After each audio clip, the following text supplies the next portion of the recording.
நம்மளோட English master student Saranya கிட்ட இருந்து ஒரு சூப்பரான மெயில் வந்திருக்கு. அதோட தமிழாக்கத்தை நான் இப்போ உங்களுக்கு ஷேர் பண்றேன். ஹாய் அல்ஜே, நான் சரண்யா. உங்க இங்கிலீஷ் மாஸ்டர் கோர்ஸ்ல சில மாதங்களுக்கு முன்னாடி நான் ஜாயின் பண்ணேன். ரொம்ப நல்லா இருக்கு. நீங்க இங்கிலீஷ் கத்துக்கிற முறையை ரொம்பவே ஈஸியா நிறைய டெக்னிக்களை யூஸ் பண்ணி சொல்லி கொடுத்துருக்கீங்க. அதுதான் இங்கிலீஷ் மாஸ்டரியோட ஸ்பெஷல்னு நான் நினைக்கிறேன். இதை மட்டும் செய்யணும்னு சொல்லாம இதெல்லாம் நீ செய்யலாம். உனக்கு ரொம்ப பிடிச்ச உனக்கு நல்லா ஒர்க் அவுட் ஆகிற டெக்னிக்களை ஃபாலோ பண்ணி லைஃப்பில் அப்ளை பண்ணிக்கோன்னு சொல்லியிருக்கீங்க. எனக்கு E A E method, imitation technique, room technique இதெல்லாம் ரொம்பவே பிடிச்சிருக்கு. இதெல்லாம் நான் தினமும் ஃபாலோ பண்ணுறேன். தேங்க்ஸ் எல்ஜே அப்படின்ட்டு சரண்யா சொல்லியிருக்காங்க. Thank you so much Saranya. இந்த மாதிரி டெஸ்டிமோனியல்ஸ் எனக்கு தினந்தோறும் வந்த வண்ணம் இருக்குது. காலையில் நான் இமெயில் ஓப்பன் பண்ணும்போதே சில டெஸ்டிமோனியல்ஸ்க்காக வெயிட் பண்ணியே ஆரம்பிப்புன்னு வச்சுக்கோங்களேன். எப்படி நம்மளோட கிராட்டிடியூட் ஜேர்னலிங்கிறது ஒரு முக்கியமான ஒரு மார்னிங் ருட்டீனும் எனக்கு, அதே மாதிரி உங்களோட டெஸ்டிமோனியல்ஸை எதிர்பார்க்குறதும், என்னோட எல்ஜே ஃபேமிலியோட எல்ஜே அகாடமி ஸ்டூடெண்ட்ஸோட டெஸ்டிமோனியல்ஸை எதிர்பார்க்குறதுமே என்னோட நாளில் ஒரு முக்கியமான ஒரு வழக்கமாக இருக்குன்னே நான் சொல்லலாம். அண்ட் இங்கே சரண்யாவோட இமெயிலை நம்ம படிக்கும்போது நமக்கு என்ன தெரியுது அப்படின்னு பார்த்தீங்கன்னா, இங்கிலீஷை கற்றுக்கிறதுக்கு நீங்கள் என்ன பண்ணணும், ஏதேதோ பண்ணக்கூடாது, ஒரு ஸ்ட்ரக்சர்டான வேலை போகணும். அந்த ஸ்ட்ரக்சரான வே தான் நான் இங்கிலீஷ் மாஸ்டரி கோர்ஸில் TLSRW ஃப்ரேம் ஒர்க்காக கொடுத்துருக்கேன். அதுலேயும் பாருங்கள், நான் என்ன சொல்லியிருக்கேன்றதை அவங்க ஹைலைட் பண்ணுறாங்கன்னா, இதை மட்டும் செய்யணும்னு நான் சொல்லலை, இதெல்லாம் இருக்குது நீ செய்கிறதுக்கு.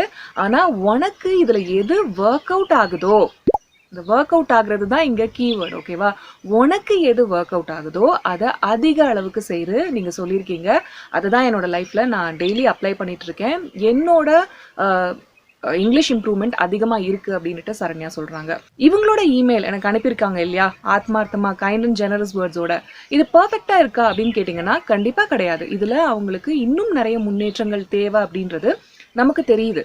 ஆனாலும் அவங்க ட்ரை பண்ணியிருக்காங்க இல்லையா? தமிழ் மீடியம் ஸ்டூடெண்ட்ஸ் நிறைய பேர் நம்மளோட இங்கிலீஷ் மாஸ்டரி கோர்ஸில் இருக்காங்க. அவங்க பண்ணுற ஒரு முதல் விஷயமே என்னவா நான் பார்க்குறேன்னா, இங்கிலீஷ் மாஸ்டரி கோர்ஸில் சேர்ந்த பிறகு அவங்க இங்கிலீஷில் ட்ரை பண்ணுறாங்க. இவ்வளோ நாள் இருந்த முட்டுக்கட்டை, எனக்கு இங்கிலீஷ் வரவே வராது அப்படின்றத தாண்டி என்னால் முடியும், நான் அந்த பர்ஃபெக்ஷன் மென்டாலிட்டிக்குள்ளே போக மாட்டேன், பர்ஃபெக்ஷன் மென்டாலிட்டி எனக்கு தேவை கிடையாது, நான் செய்ய வேண்டியதெல்லாம் டெய்லி 1% இம்ப்ரூவ்மெண்ட். அதுக்கு நான் இன்னைக்கு எல்ஜேக்கு ஒரு இமெயில் எழுதுறேன், அதுக்கு நான் இன்னைக்கு ஒரு பாட்காஸ்ட் கேட்குறேன், அதுக்கு இன்னைக்கு ஒரு யூடியூப் வ்ளாக் பார்க்குறேன், அதுக்கு இந்த ஒரு புக்கில் ஒரு கொஞ்சம் பேராகிராஃப்ஸ் படிக்கிறேன். இந்த மாதிரி அவங்களையே அவங்க டியூன் பண்ணிக்கிறாங்க, ஓகேவா? இதுதான் ரொம்ப ரொம்ப முக்கியம். உங்களுக்கு எது ஒர்க் அவுட் ஆகுது அப்படின்றத புரிஞ்சுக்கிறதும், அதுக்கு பலவிதமான டெக்னிக்ஸ் உங்களுக்கு தேவைதானே இல்லையா? நீங்கள் ஒரே ஒரு விஷயத்த மட்டும் பள்ளி கல்வி முறை இது மட்டும்தான் சொல்லி கொடுத்துருக்கு அப்படின்றதுக்காக அதையே நம்ம செஞ்சுதான் என்ன பண்ணியிருக்கோம், 12லேருந்து 16 வருஷம் நம்ம ஸ்கூல் காலேஜ் எல்லாத்தையுமே தமிழ் மீடியம் ஸ்டூடெண்ட்ஸான நாம வேஸ்ட் பண்ணியிருக்கோம் இல்லையா? இமேஜின், நீங்கள் டெய்லி ஸ்கூலுக்கு போகிறீங்க, டெய்லி 1 மணி நேரம் இந்த ஒரு சப்ஜெக்ட்காக நம்ம டைம் ஸ்பெண்ட் பண்ணுறோம் அப்படின்னா, அந்த 16 வருஷம் முடிச்சு வெளியே வரும்போது நம்ம எவ்வளோ ஸ்ட்ராங்காக வரணும் இல்லையா? நம்ம எந்த ஒரு ஸ்கில்ல கத்துக்கிறதுக்குமே இவ்வளோ வருஷங்கள் தேவையே கிடையாது. ஆனால் அந்த வருஷங்கள் எல்லாம் மீறியுமே அங்கே நம்மளுக்கு ரிசல்ட்டே கிடைக்கலன்னா அது கரெக்டான முறையா? கொஞ்சம் யோசிங்க. இப்படிதான் நான் யோசித்தேன்.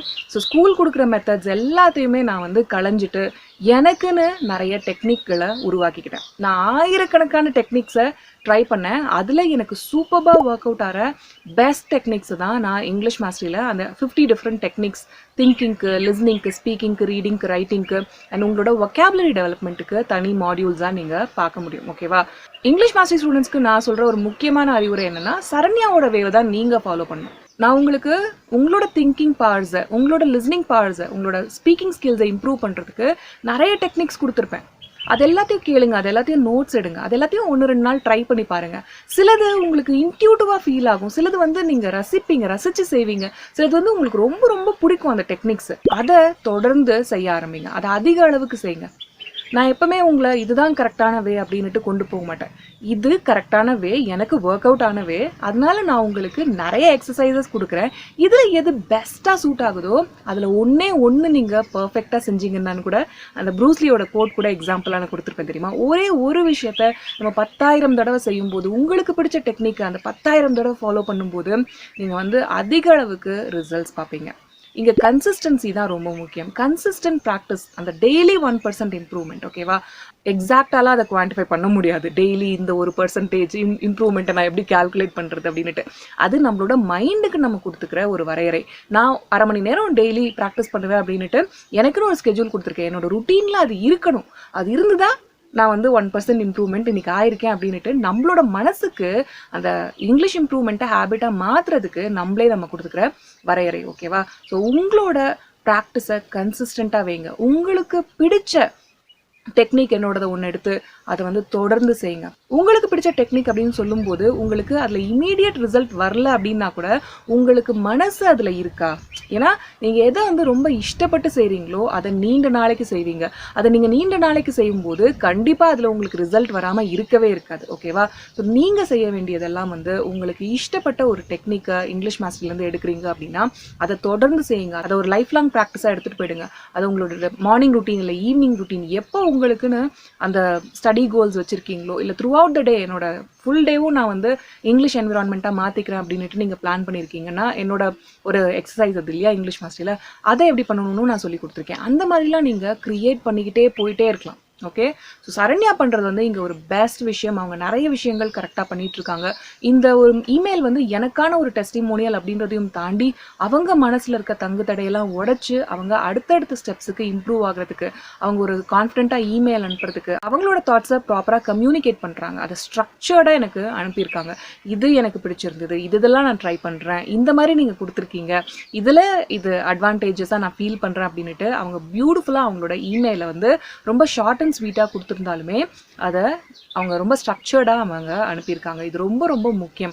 உங்களோட பிரெயின் வந்து லாஜிக்கலாக திங்க் பண்ண ஆரம்பிக்கும் போது நீங்கள் ஸ்ட்ரக்சர்ட் வேல நீங்கள் போக ஆரம்பிப்பீங்க. அது உங்களோட லேர்னிங்கில் இன்னும் இஃபெக்டிவாக இருக்கும். அந்த லாஜிக்கல் ஸ்ட்ரக்சர்ட் வே தான் நம்ம இங்கிலீஷ் மாஸ்டரி ஸ்டூடெண்ட்ஸ் எல்லார் கையிலையுமே இருக்குது. ஓகே. நான் உங்ககிட்ட கேட்டுக்கிறதெல்லாம் அது அட்வான்டேஜ் எடுக்க ஆரம்பிங்க. என்னோட டெக்னிக்ஸ் எனக்கு மட்டும் யூஸ்ஃபுல்லாக இருக்கக்கூடாது, அது நம்ம ஒரு தமிழ் மீடியம் ஸ்டூடெண்ட்டுக்கும் யூஸ்ஃபுல்லாக இருக்கணும் அப்படின்றதுக்காக தான் நான் இந்த கோர்ஸை க்ரியேட் பண்ணியிருக்கேன். அதை உங்கள் ஒருத்தர் கையிலையும் நான் கொடுத்துருக்கேன் இங்கிலீஷ் மாஸ்டரி ப்ரோக்ராமில். ஓகேவா? ஸோ நீங்கள் செய்ய வேண்டியது வெறும் நோட்ஸ் எடுக்காமல் அந்த நோட்ஸில் நீங்கள் எடுத்து வச்ச விஷயங்களை சில நாள் ப்ராக்டிஸ் பண்ணி பாருங்கள். இல்லாட்டி நீங்கள் ஒரு டெக்னிக்கை வந்து இன்ட்யூட்டிவாக ஃபீல் பண்ணுறீங்க, இது எனக்கு ரொம்ப ரொம்ப பிடிச்சிருக்கு, இது வந்து நான் கண்ணை மூடிட்டு ஃபாலோ பண்ண போகிறேன், இந்த ஒரு டெக்னிக் மட்டும் போதும் எனக்கு அப்படின்னு ஃபீல் பண்ணிங்கன்னா அதை மட்டும் செய்யுங்க, போதும். ஓகேவா? நான் வந்து நேற்றுக்கு ஒரு புக் படிச்சுட்டு இருந்தேன். ஓகே. இந்த சூப்பரான ஒரு சூழல். நான் உங்களுக்கு இந்த க்ரீனரிஸ்லாம் காமிக்கலாம் அப்படின்னு தான் ஆசை. ஆனால் அங்கே வச்சாக்கா எனக்கு ப்ராப்பர் லைட்டிங் இல்லை, அதனால தான் இந்த பக்கம் நான் வச்சு ஷூட் பண்ணுறேன். ஸோ இந்த ரம்யமான சூழலில் அந்த ஒரு புக்கு படிக்கும்போது அந்த புக்குக்காக நான் வந்து 8 மணி நேரம் ஸ்பெண்ட் பண்ணியிருப்பேன்னு வச்சுக்கோங்களேன். கண்டினியூஸாக படிச்சுட்டு இருந்தேன் 2-3 நாள் டைம் எடுத்துக்கிட்டு. அந்த புக்கில் இருந்து நான் கற்றுக்கிட்டது பார்த்திங்கன்னா ஒரே ஒரு லைன். அந்த புக்கு முடியும் போது எனக்கு கிடைச்ச ஒரு லைன் பார்த்தீங்கன்னா அந்த புக்கோட சாராம்சமே அதுதான். அந்த புக்கு எழுதப்பட்டதும் அதுக்காக தான். ஆனால் அந்த ஒரு லைனில் அவர் கேப்சர் பண்ண விதம் எனக்கு ரொம்ப பிடிச்சிருந்தது. அந்த ஒரு லைன் தான் எனக்கு அந்த புக்கில் இருந்து டேக்கவே. நான் அந்த புக்குக்கு படிக்கிறதுக்கு என்னோட எனர்ஜி, எஃபர்ட், டைம் எல்லாத்தையும் அவ்வளோ நேரம் இன்வெஸ்ட் பண்ணியிருந்தாலுமே கூட அந்த ஒரு சென்டென்ஸ் இருக்குது பாருங்கள், அந்த ஒரு சென்டென்ஸில் எனக்கு அந்த ஆத்தர் அவ்வளோ விஷயத்தையும் நாங்கள் லைஃப் லாங் எனக்கு ஒரு மெமரி ஹுக் கொடுத்த மாதிரி ஒரு விஷயத்த அவர் ஷேர் பண்ணார். ஓகேவா? ஸோ அதை தான் நான் எனக்கு லைஃப்பில் அப்ளை பண்ணுறதுக்கு எடுத்திருக்கேன். இந்த மாதிரி நீங்கள் வந்து ஒரு புக்கு படிக்கிறீங்களோ இல்லை ஒரு கோர்ஸ் எடுக்கிறீங்களோ இல்லை ஒரு ட்ரைனிங் ப்ரோக்ராம் போகிறீங்களோ உங்களுக்கு ஒரே ஒரு டேக்அவே இருந்தால் கூட இல்லை, இந்த மாதிரி ஒரு இங்கிலீஷ் இம்ப்ரூவ்மெண்ட்டுக்கு ஒரு டெக்னிக் இருந்தால் கூட அதுவே போதும். அதை வச்சே நீங்கள் லைஃப் லாங்காக ட்ராவல் பண்ண முடியும். அந்த ஒரு டெக்னிக் தான் உங்களுக்கு பிக்கெஸ்ட் டேக்அவே. அதை நீங்கள் ரொம்ப இஃபெக்டிவாக உங்களோட லைஃப்பில் அப்ளை பண்ணும்போது உங்களுக்கு ஃப்ரூட்ஃபுல்லான ரிசல்ட்ஸ் கிடைக்க ஆரம்பிக்குது. ஸோ கன்சிஸ்டண்ட்டாக உங்களோட இங்கிலீஷ் ப்ராக்டிஸை தொடர்ந்து கொண்டு போயிட்டே இருங்க. பல தடங்கல்கள் வரும், பல இன்னல்கள் வரும், பல கன்ஃபியூஷன்ஸ் வரும், பல டவுட்ஸ் வரும். செல்ஃப் டவுட்ஸ் அப்படின்றத நம்ம தமிழ் மீடியம் ஸ்டூடெண்ட்ஸ் மனத்தில் நல்லா ஆழமாக விதைச்சிருக்காங்க. நீ எல்லாம் விளக்க மாட்டே, நீ எல்லாம் உனக்கு வேலைக்கே ஆக மாட்டே அப்படின்ற மாதிரி தான் நமக்கு ஆங்கிலத்தை வந்து ஒரு மொழி அப்படின்றத விட்டுட்டு அதை ஒரு அறிவாக ஈக்குவேட் பண்ணி என்னதான் நம்ம நல்லா படித்தாலும், என்னதான் நம்ம ஃபர்ஸ்ட் மார்க் வாங்கினாலும், என்னதான் ஆம்பிஷியஸாக இருந்தாலும் இங்கிலீஷ் அப்படின்றத பார்த்தீங்கன்னா உங்களை மட்டுப்படுத்துறதுக்கான ஒரு காரணியாக அவங்க ரெடி பண்ணி வச்சுருக்காங்க. ஓகேவா?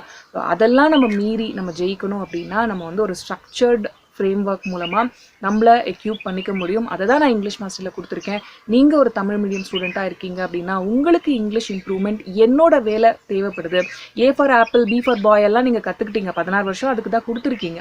இப்போ நான் எனக்கு ஒரு 12 மணி நேரம் கொடுங்க, இங்கிலீஷ் மாஸ்டரியோட அந்த கம்ப்ளீட் சிலபஸையும் கோ த்ரூ பண்ணுங்கள், நோட்ஸ் எடுங்க, இங்கிலீஷ் மாஸ்டரில் வந்து சேருங்க, அந்த கம்ப்ளீட் சிலபஸையும் முடிங்க அண்ட் அதை உங்களோட லைஃப்பில் அப்ளை பண்ணுங்கள். ஒரு டெக்னிக்காக ட்ரை பண்ணுங்கள். உங்களுக்கு எந்த ஒரு டெக்னிக் ரொம்ப பிடிக்குதோ அதை லைஃப் லாங்காக இதை மட்டும்தான் நான் செய்ய போகிறேன் அப்படின்ட்டு ப்ரூஸ்லி சொல்லியிருப்பார்ல, நான் வந்து 1000 கிக்ஸ் இல்லை 10,000 கிக்ஸ் தெரிஞ்சவனை பார்த்து பயப்பட மாட்டேன். ஏன்னா அவன் வந்து அதை ஒரு தடவை தான் ப்ராக்டிஸ் பண்ணியிருக்கான்.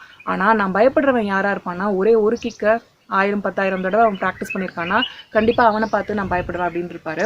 அந்த ஒரு விஷயத்த ஆணிவேராக வச்சு தான் நான் வந்து இங்கிலீஷ் மாஸ்டரி கோர்ஸையே நான் ரெடி பண்ணியிருப்பேன். ஓகேவா? இந்த ஃபிலாசபியை நீங்கள் இங்கிலீஷ் மாஸ்டரி கோர்ஸ் முழுக்கவே, என்னோட டீச்சிங் முழுக்கவே நீங்கள் பார்க்க முடியும். நீங்கள் இன்னும் இங்கிலீஷ் மாஸ்டரி கோர்ஸில் வந்து இணையலைன்னா கண்டிப்பாக என்னோட TLSRW ஃப்ரேம்ஒர்க்குக்கு ஒரு சான்ஸ் கொடுங்க. lavanyajayakumar.com வாங்க, இங்கிலீஷ் மாஸ்டரி கோர்ஸை கிளிக் பண்ணுங்கள், சிலபஸை ஸ்டடி பண்ணுங்கள். அதில் அந்த கோர்ஸை பற்றின ஓவர்வியூ கொடுத்துருப்பேன், அந்த இன்ஃபர்மேஷன் கொடுத்துருப்பேன், அதை ஸ்டடி பண்ணுங்கள், டெமோ லெசன்ஸை செக் பண்ணுங்கள். உங்களுக்கு என்னோட வேலை இங்கிலீஷ் கற்றுக்கணும் அப்படின்ற ஆர்வமும் இருந்ததுன்னா நீங்கள் கன்சிஸ்டண்ட்டாக ஒர்க் போட்டே ஆகணும் அப்படின்ற அந்த மன துணிவு, அந்த ஒரு அந்த வாஞ்சைன்னு சொல்லுவோமா, அது இருந்ததுன்னா கண்டிப்பாக நீங்கள் இங்கிலீஷ் மாஸ்டரில் வந்து இணையுங்க. நான் உங்களை இங்கிலீஷ் மாஸ்டரில் சந்திக்கிறதுக்கு ரொம்ப ரொம்ப ரொம்ப ஆர்வமாக வெயிட் பண்ணிட்டு இருக்கேன். lavanyajayakumar.comல இங்கிலீஷ் மாஸ்டரி கோர்ஸில் நான் உங்களை மீட் பண்ணுறேன்.